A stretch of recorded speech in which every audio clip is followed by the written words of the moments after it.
Labanan mo. Tatagan mo. Kasi, eto ano ang kakatakutan mo? Ba't ka madidepress? Mamamatay tayo. Kahit sino mamamatay naman eh. Ba't ka madidepress? Iniwan ka nung girlfriend mo. Bakit? Siya lang bababae sa mundo? May mas maganda pa sa kanya. Iniwan ka ng nobyo mo. Ba't ka madidepress? Hindi, maghintay ka lang. Mamaya mo, may mas magandang inihahandaan Diyos sa'yo. No? O halimbawa naman bumagsak ka sa eskwela. Ba't ka madidepress? Di lang naman ikaw ang unang bumaksak eh.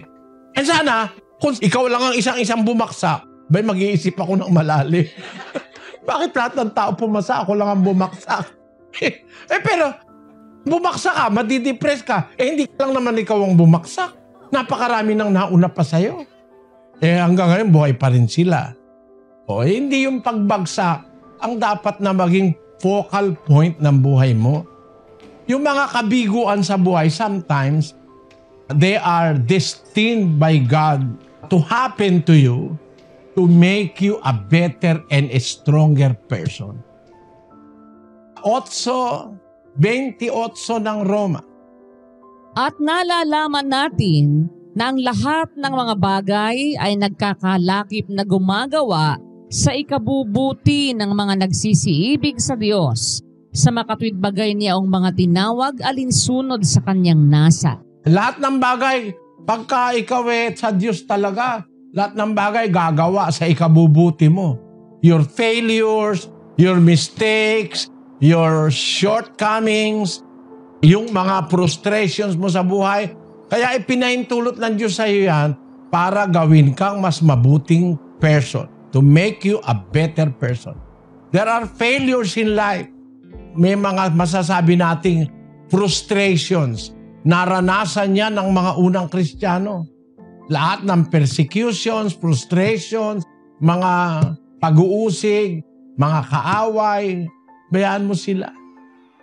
Ng mga pintas-pintas, okay lang.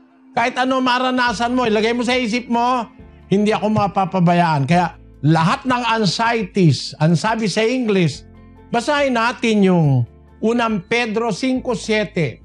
Cast all your anxieties on Him, for He cares about you. No? Sabi sa Tagalog, Sis Luz, na inyong ilagak sa Kanya ang lahat ng inyong kabalisahan, sapagkat kayo'y ipinagmamalasakit niya. May balisa ka kahit ano pa. Lahat ng kabalisahan, ilagak mo sa Diyos. Kasi pinagmamalasakit niya kayo. Kaya ang sabi dun sa Pilipos, huwag kayong mabalisa sa anumang bagay. Be not anxious. Have no anxiety about anything. But in everything, by prayer and supplication with thanksgiving, let your request be made known to God. Yan depression, hindi yan sakit ng Kristiyano. Ang Kristiyano may tiwala sa Diyos. Ano man ang mangyari, kay mamatay ka, okay lang. Talaga namang mamamatay ang tao Ba't ka madidepress? Ano pa mangyari? Magtiwala ka lang sa Diyos, bahala siya sa'yo.